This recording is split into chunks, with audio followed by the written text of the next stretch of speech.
pour un court instant avec une bonne idée dedans. Et je vais vous parler du nouveau Valérie Perrin qui s'appelle Tata.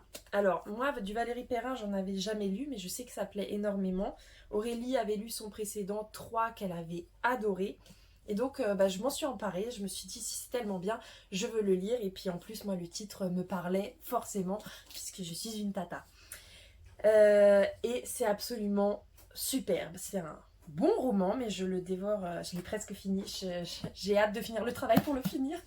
Mais je peux déjà bien vous en parler. On va suivre Agnès. Agnès, elle est réalisatrice de films. Elle a une vie un peu mouvementée puisque son acteur fétiche avec qui elle avait fait sa vie la quitte du jour au lendemain. Mais c'est pas ça le centre de l'histoire, c'est surtout qu'un jour elle reçoit un appel téléphonique qui lui annonce que sa tante Colette, chez qui elle passait tous les étés, vient de décéder. Alors, surprise, incompréhension, parce qu'il y a 3 ans, elle a déjà enterré sa tante. Et on lui demande là de venir identifier le corps et en effet, c'est bien sa tante qui est décédée. Mais alors, qui est cette femme qu'on a enterrée il y a 3 ans?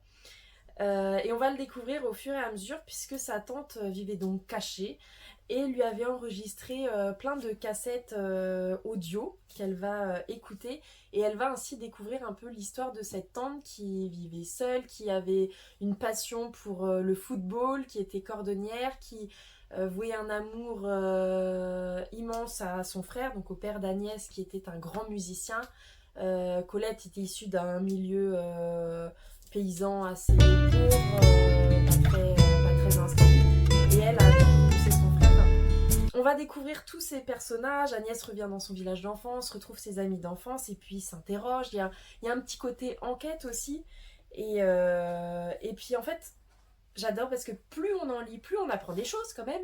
Et en fait, plus on apprend des choses, plus il y a des mystères qui s'ajoutent. Et donc, on en apprend, mais on en a encore plein à apprendre. Et j'ai hâte de le finir. Et en même temps, comme toujours avec les bons romans, on n'a pas trop envie qu'ils se finissent non plus parce qu'on est tellement bien dedans.